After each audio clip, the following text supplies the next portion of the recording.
Bom, agora a gente vai falar sobre a macroeconomia.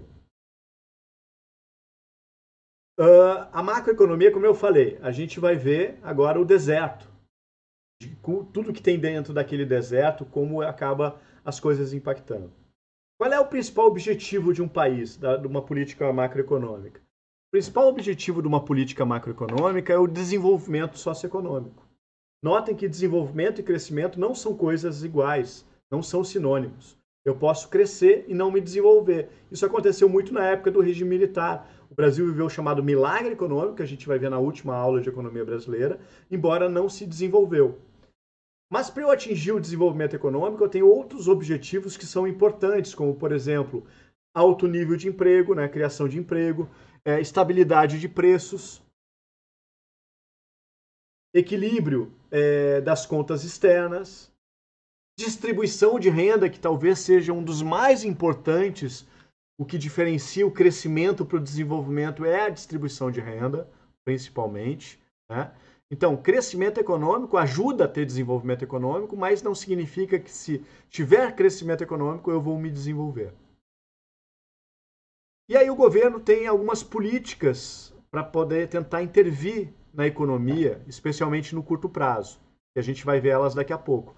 Política fiscal, política monetária, política cambial, principalmente esses três, esse tripé de política econômica são os principais. Isso é a política de rendas, a política comercial. O problema é que muitas delas às vezes é conflitante, ou seja, eu posso querer distribuir renda e com a distribuição de renda gerar inflação. Eu posso gerar emprego e geração de emprego gerar inflação. Eu posso gerar emprego e, dependendo se eu não tiver uma mão de obra qualificada, mais homogênea na sua qualificação, esse crescimento econômico gerar concentração de renda. Eu posso ter crescimento econômico e gerar desequilíbrio das contas externas. Percebo, então, o conflito desses objetivos e por isso que não é tão simples assim chegar ao desenvolvimento econômico. Como eu comentei antes, eu tenho a política fiscal, está dividida entre a política tributária, o governo arrecada por meio de taxas, impostos, contribuições de melhoria, e a política de gastos, que tem a ver com para onde o governo gasta esses impostos, principalmente por meio do seu orçamento. Então, a política fiscal, eu tenho a política monetária, que tem a ver com o controle de quantidade de moeda na economia, que se dá principalmente por meio das reservas compulsórias, aquele dinheiro que os bancos precisam guardar e não podem emprestar. Open market, que é compra e venda de títulos públicos, a própria emissão de moeda, cada vez mais controlada, porque pode ter o seu impacto inflacionário, a regulação do crédito e principalmente a taxa de juros, que é um dos principais instrumentos de política monetária. A política cambial tem a ver com a taxa de câmbio, se o câmbio é flutuante, flexível. Depois, todas essas políticas aqui a gente vai ver daqui a pouco, ok? Política de renda tem a ver com a intervenção direta do governo na economia por meio da formação de renda, inclusive programas de distribuição de renda, como Bolsa Família, enfim. Tá?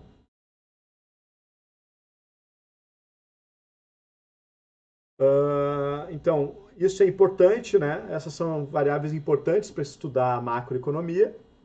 Existe o mercado de trabalho também, eu tenho assim como o mercado de bens e serviços, são as empresas e as famílias, as empresas vendendo seus bens e serviços, eu tenho o mercado de trabalho, as famílias vendem a sua mão de obra. E também tem o mercado monetário, tem a questão da moeda, né? A principal coisa que vai regular isso vai ser a oferta, a taxa de juros, o estoque de moeda, o mercado de títulos, especialmente os títulos públicos. E, né? Então, esses são alguns dos mercados que compõem as gavetas da análise macroeconômica. Entrando agora um pouquinho na parte de contabilidade social, e notem o desafio, né? Eu estou vendo a disciplina de macroeconomia geralmente é vista em 2 semestres. A gente está vendo em meia hora aqui os principais tópicos. Produto interno bruto, tudo que é produzido internamente num determinado território, em determinado período de tempo. Notem que o produto interno bruto ele é diferente do produto nacional bruto. O produto interno bruto é tudo que é produzido dentro do território, não importa se por brasileiros ou estrangeiros. O produto nacional bruto é tudo que é produzido por brasileiros, não importa se dentro do território ou fora. Então, produto nacional bruto. PIB nominal e PIB real é a inflação. O PIB real já está descontado a inflação. O PIB nominal está embutido a inflação.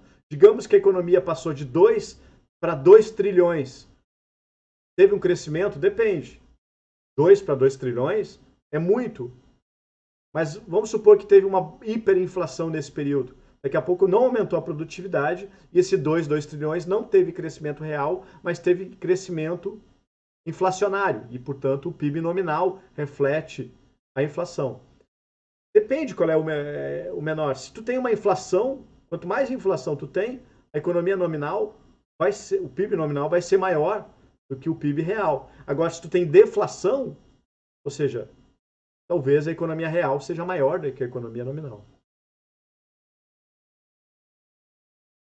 Notem que o PIB ele tem uma certa limitação para medir desenvolvimento econômico, porque ele é uma variável quantitativa.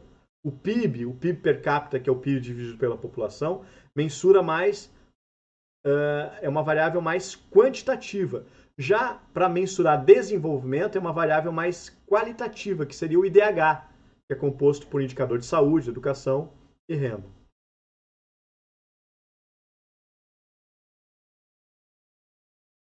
Então, a determinação da renda e o equilíbrio nacional tem a ver, então, com isso, ou seja, com a economia, se ela opera com desemprego de recursos e com os preços constantes dessa economia. Essas são as hipóteses do modelo. Então, se uma economia com desemprego de recursos tem um nível geral de preços constantes, no curto prazo, a oferta agregada potencial fixa a curto prazo, ou seja, o valor total da produção de bens e serviços finais à disposição da coletividade no dado período. E aí que sim, que essas políticas fiscal, monetária, elas vão ter maior poder para intervir, porque há capacidade ociosa. Então, de forma mais didática, para resumir isso que eu estou falando, no curto prazo, se pressupõe que há capacidade ociosa na economia. E no longo prazo, capacidade total. O que é capacidade ociosa? Imagina uma sala de aula. Os alunos é o capital, é a mão de obra. E as classes, o capital. Ou seja, se eu tenho toda a sala de aula com todas as classes cheias, eu tenho capacidade plena. Agora, se eu tenho uma sala de aula com muitas classes e mão de obra e muitas classes vazias, eu tenho capacidade ociosa, ou seja, eu não estou usando todo a mão de obra disponível. Então, nessas circunstâncias, a política econômica tem condições de interferir sem causar inflação, porque eu posso aumentar a demanda fazer preencher essa sala de aula. Agora, se eu tenho capacidade plena instalada, se eu for fomentar a demanda, daqui a pouco eu tenho muita gente querendo comprar e a oferta não acompanha a demanda. E aí eu vou gerar pressão inflacionária, ok?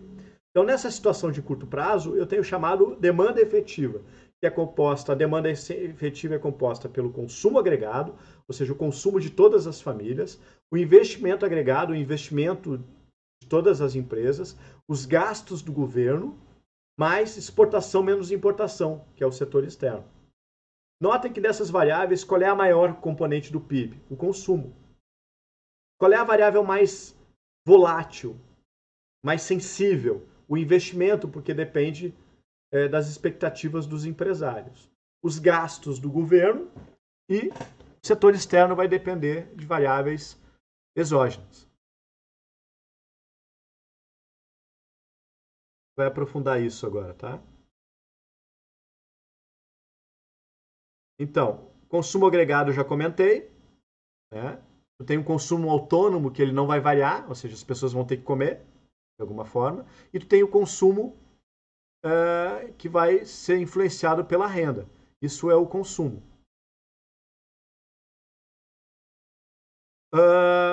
E a propensão marginal a consumir, que diz o seguinte, ó, as pessoas elas parte da renda delas elas vão consumir. E aí tu tem a propensão marginal a consumir e a propensão marginal a poupar. Ou seja, se tu tem 10 e tu consome 70, logo tu poupa 30.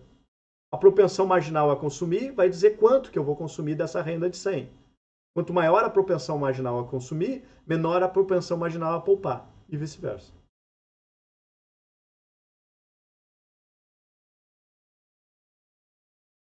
Eu já comentei, né? Poupança agregada, né? Que tem a ver.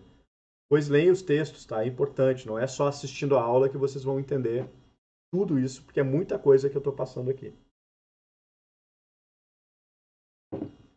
Então, a demanda efetiva, vai ser o quê? Ela vai ser o consumo agregado, o investimento agregado, os gastos do governo e exportação menos importação. Isso é a demanda efetiva.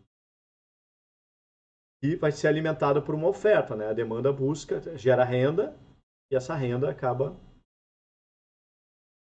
sendo abastecida por uma oferta. O investimento agregado tem mais a ver, então, com a oferta. Ou seja, é a capacidade produtiva de uma economia formada principalmente pelas empresas privadas e também pelo governo. Então, esse é o investimento privado e essa é uma das principais variáveis que vai fazer com que a economia, chegando à capacidade plena, ou seja, a demanda alcançou a oferta, o que vai fazer com que a oferta aumente? A demanda chegou aqui, o mesmo nível de demanda e oferta.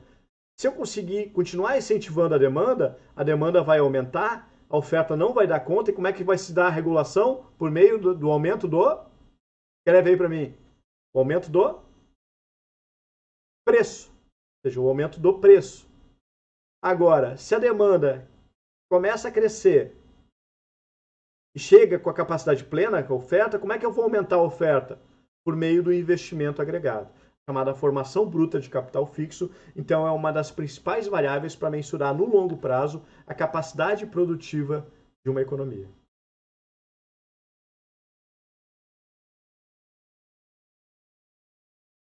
E o que faz com que o empresário invista? A expectativa de lucro. Ou seja, como é a variável mais sensível, qualquer ruído, qualquer estabilidade política afugenta o investimento e por isso pode gerar uma crise econômica, porque se o empresário acha que não vai ganhar dinheiro, ele não vai investir. Então, a rentabilidade esperada, ou seja, a eficiência marginal do capital, ou seja, a expectativa de lucro, é uma das principais variáveis que vai influenciar o chamado animal spirits, né, do empresário, o empreendedorismo dele em busca do lucro. Esses vazamentos aqui têm a ver com a questão do setor externo. Lembra do fluxo circular? A partir do momento que tu exporta ou importa, se o saldo é negativo, quer dizer que a renda desse fluxo está indo para o fluxo de outro país e vice-versa. E o multiplicador keynesiano de gastos diz que se o governo gasta, ele acaba tendo um efeito multiplicador de renda maior. Se tiver uma economia capacidade ociosa, isso pode impactar mais ainda na demanda, mas se tu tem uma capacidade plena, isso pode impactar na pressão no crescimento inflacionário. Bom, agora a gente vai olhar um pouquinho a política fiscal, inflação e desemprego. Como eu já comentei, a política fiscal tem a ver com a demanda, a arrecadação por meio de tributos e os gastos. Aumento dos gastos, diminuição da... O que é uma política fiscal expansionista e uma política fiscal retracionista? Uma política fiscal expansionista, pense assim, a quantidade de dinheiro em circulação na economia, na sociedade, está aumentando ou diminuindo? Está aumentando, então é uma política fiscal expansionista. Se a quantidade de dinheiro em circulação está diminuindo, é uma política fiscal retracionista. Então pensem, o que gera uma política fiscal expansionista? Aumento de gastos do governo ou diminuição de gastos? Escreva aí. Como tem um delay, eu vou dar a resposta. Quando eu der a resposta, o chat já vai estar passando aí. Então, aumento de gastos é uma política fiscal expansionista, enquanto a diminuição dos gastos públicos é uma política fiscal retracionista. Assim como o aumento da carga tributária, vai sobrar mais ou menos dinheiro na sociedade? Menos. Então, por isso que um aumento da carga tributária é uma política fiscal retracionista e uma diminuição da carga tributária é uma política fiscal expansionista. Portanto, se eu quero tentar influenciar o crescimento econômico, eu tenho que adotar uma política com capacidade ociosa, eu tenho que adotar uma política fiscal, escreva aí, expansionista. Agora, por outro lado, se eu tenho uma pressão inflacionária e eu continuar com uma política fiscal expansionista, eu vou ter um aumento da inflação. Então, se eu quero controlar a inflação, eu tenho que adotar uma política fiscal retracionista, reduzir a quantidade de moeda em circulação. A mesma coisa vai se aplicar para a política monetária, ou seja,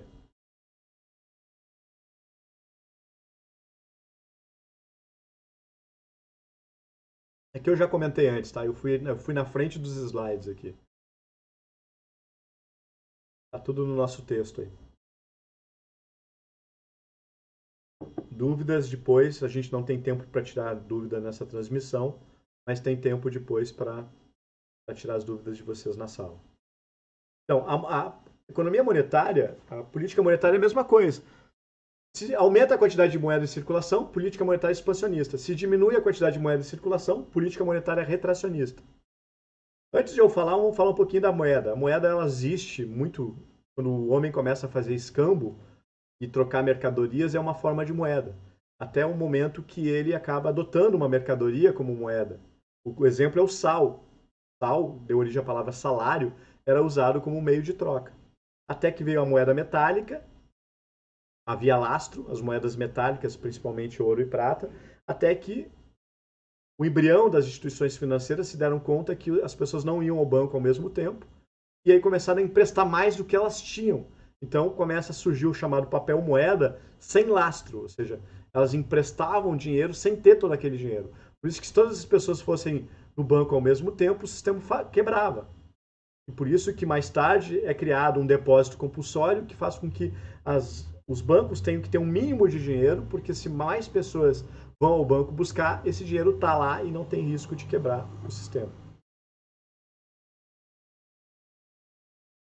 Então, quais são as principais características da moeda? A moeda é indestrutível, né? Facilidade de manuseio e transporte. Por que eu não posso pegar um gado e ir no shopping comprar com uma vaca? Porque não tem facilidade de manuseio e transporte. A vaca pode morrer no meio do caminho, ou seja,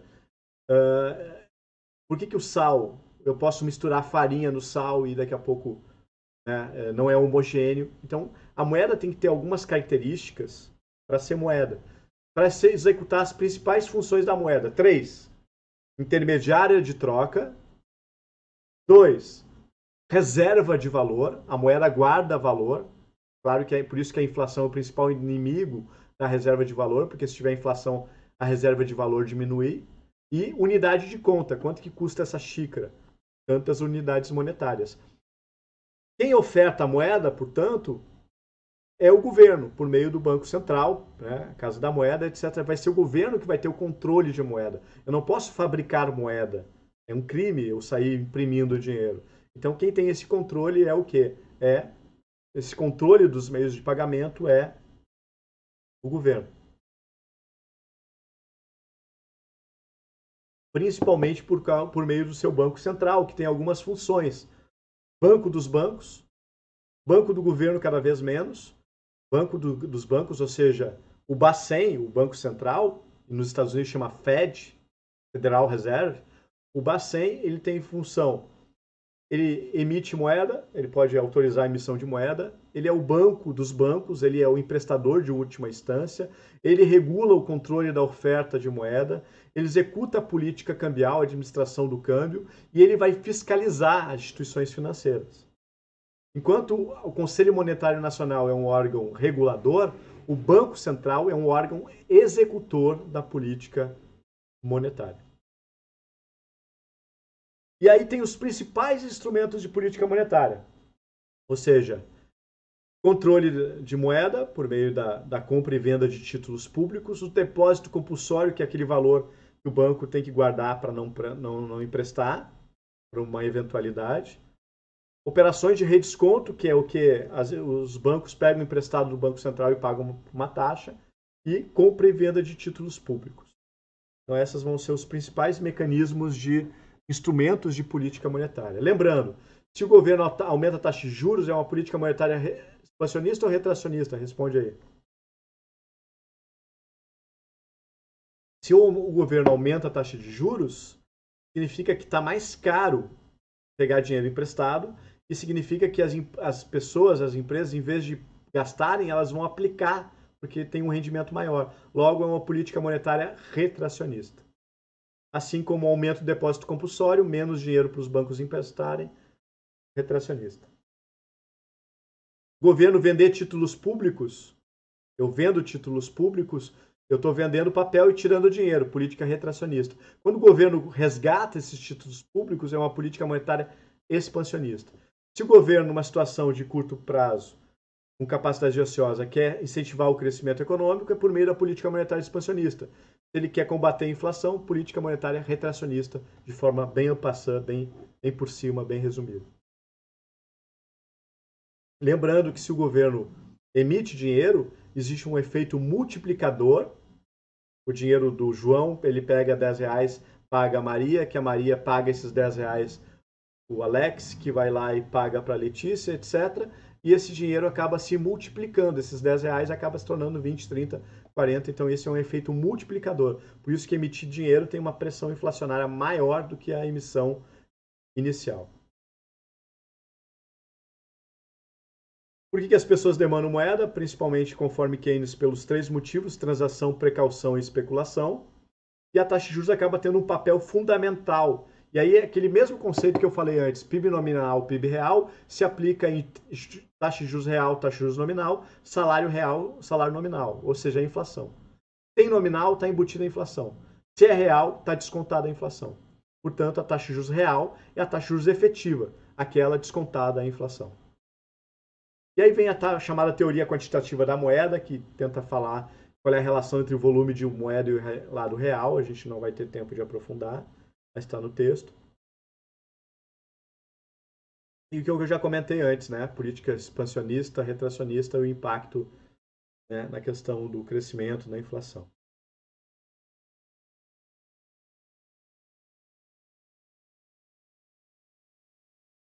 Tá?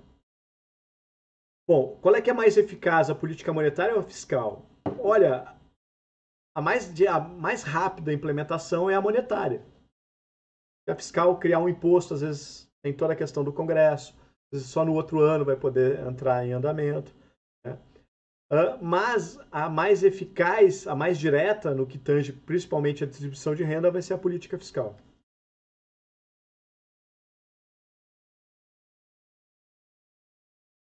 Já comentei sobre o multiplicador keynesiano, né, em relação à taxa de juros.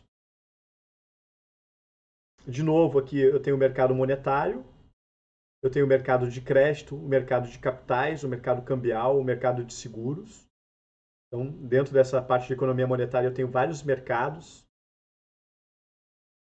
Mercado primário, ou seja, a empresa ela faz um IPO, ou seja, ela emite ações para o mercado secundário, que é a compra e venda de ações na bolsa de valores. Seria o mercado primário e secundário. Mercado à vista, futuro, opções, vocês vão ter cadeiras de finanças onde vão ver isso. Bom, aqui a gente entra no chamado setor externo. Basicamente, eu tenho 4 tipos de câmbio. Câmbio fixo, determinado, quem determina o câmbio fixo é o governo. Câmbio flutuante, quem determina o câmbio flutuante é o mercado, por meio da compra e oferta de moeda estrangeira, chamada divisas. Eu tenho mais 2 situações intermediárias, que é o câmbio, a flutuação suja. O câmbio é flutuante, mas o governo vai lá e intervém de vez em quando para levar o câmbio para onde ele quer. E o chamado câmbio semifixo, ou bandas cambiais. O governo fixa o teto e o piso, o câmbio flutua aqui, mas não passa do teto nem do piso. E foi o que foi aplicado no início do governo real, do Plano Real, principalmente com um teto apenas, né? E chegou a valer $1, R$1.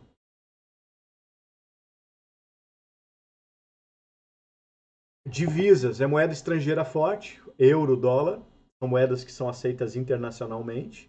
Isso são divisas.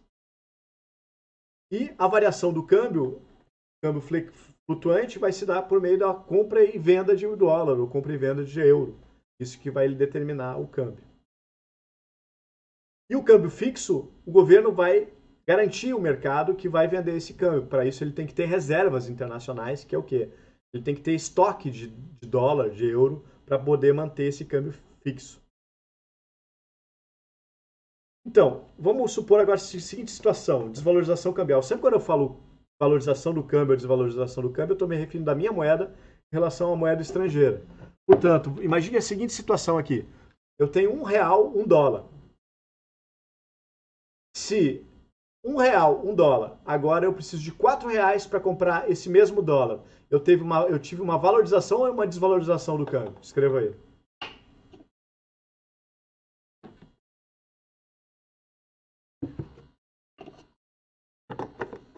Ou seja, eu tive uma desvalorização do câmbio. Antes, com R$1 eu comprava $1. Agora eu preciso de R$4 para comprar $1. Se eu tive uma desvalorização do câmbio, eu tive uma desvalorização do real frente ao dólar.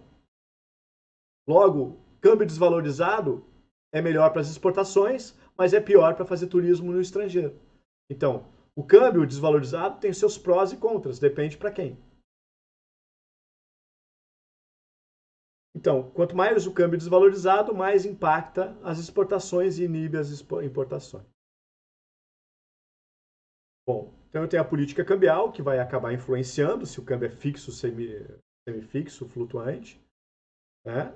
Eu tenho a política cambial comercial, que tem a ver com acordos de livre comércio, Brasil, Mercosul, Europeia, ALCA, na época se falava, Mercosul, etc. Políticas de exportação, subsídios, etc., tarifas de importações, tudo isso tem a ver com a política comercial, que vai influenciar as exportações, assim como vai influenciar as exportações também. Tudo isso vai impactar no chamado balanço de pagamentos.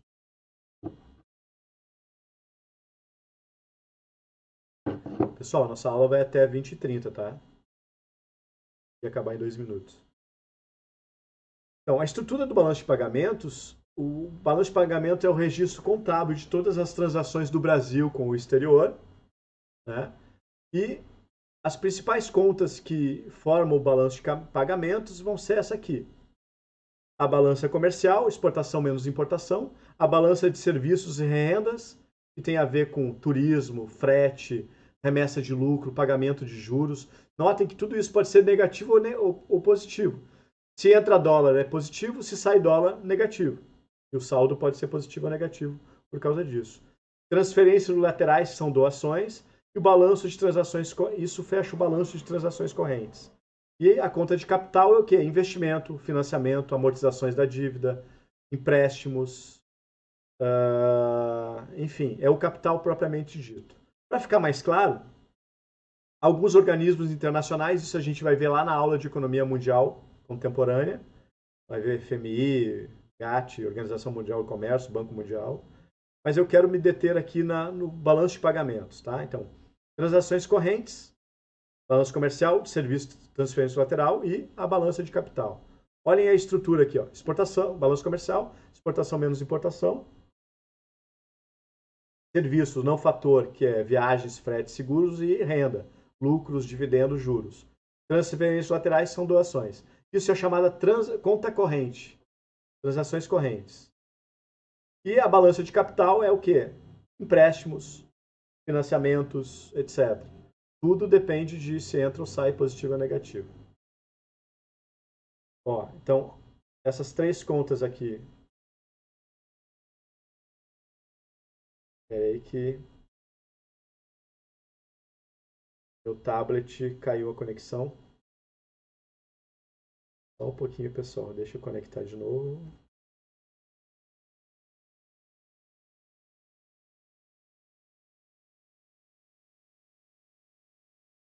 Aqui por aqui, peraí. O tablet desconectou. Eu usava como segundo.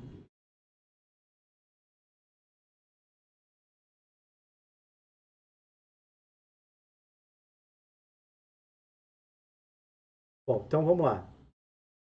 De vez em quando eu vou voltar aqui para ver se vocês estão me escutando, tá? Balança comercial, balança de serviço, transferência lateral, dá uma conta corrente, mais a balança de capital dá o que? O chamado balanço de pagamentos. Ok? Estão me escutando? Se a balança comercial for positiva, vai aumentar as reservas. Se for negativa, vai diminuir as reservas se o câmbio for fixo. Se o câmbio for flutuante, esse aumento ou diminuição do balanço de pagamentos vai impactar no câmbio, no valor da taxa de câmbio. Então, aqui está o balanço de pagamentos do Brasil, ok? Nesse período aqui, para vocês verem um pouquinho. Como esse vídeo está gravado, depois vocês dão uma pausa e olha com tempo esse quadro aí, porque não tem tempo de eu ficar muito tempo parado nele. Bom, inflação, pessoal. Inflação, aumento generalizado e contínuo de preços. Deflação, diminuição generalizada e contínua de preços. Uma hiperinflação é o que? É uma inflação muito elevada, chegando na casa de 2 dígitos. A inflação ela é prejudicial praticamente para quase todo mundo, e eu tenho 3 tipos de inflação. Inflação de demanda, a demanda cresce mais do que a oferta, por isso tem pressão inflacionária. Inflação de custos, aumenta o preço de algum insumo, salário, matéria-prima, e o empresário repassa isso para o preço, então eu tenho a inflação de oferta, que é a chamada inflação de custos, e a inflação inercial, ou seja, aumenta a inflação, mesmo não aumentando a demanda e mesmo não aumentando os custos. Por que existe inflação inercial? Porque existe uma expectativa inflacionária. E essa expectativa inflacionária ela é alimentada principalmente porque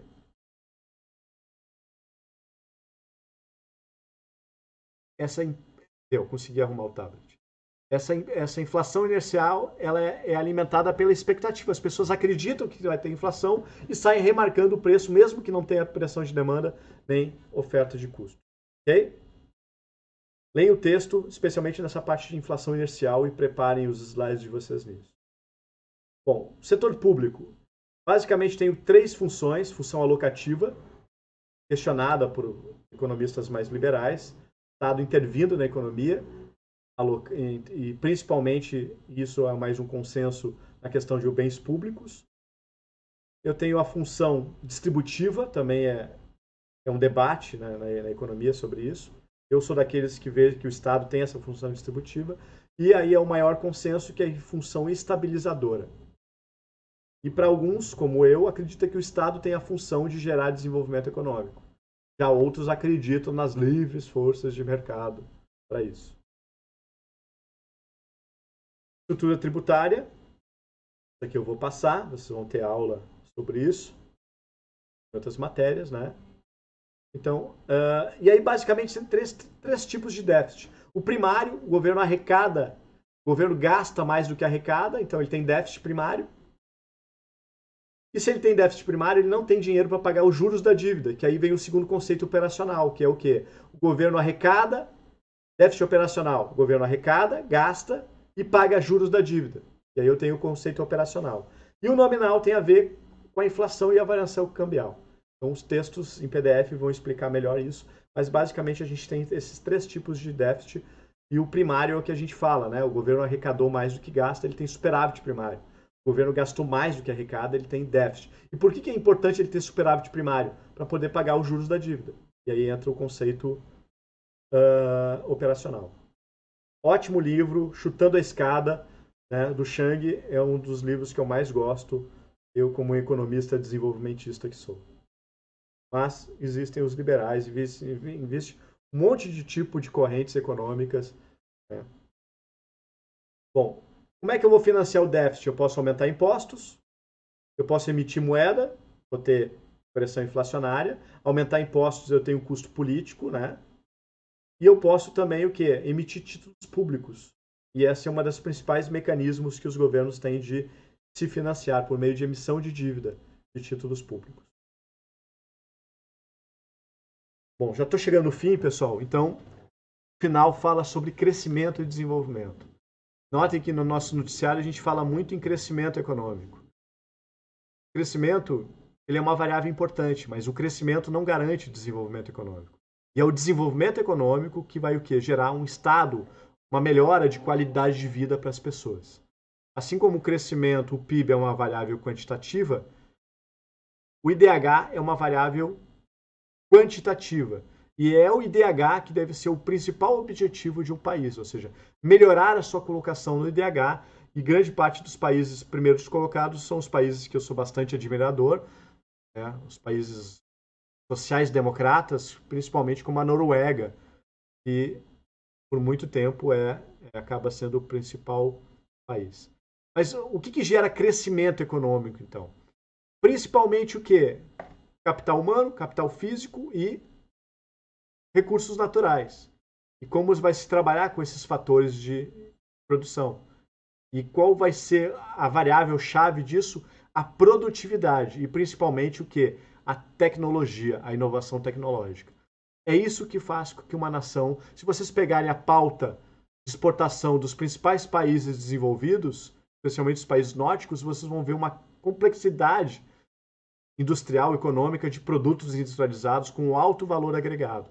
Então é a inovação tecnológica que é a chave do progresso econômico e esse progresso sendo distribuído para toda a população que vai gerar o chamado desenvolvimento econômico.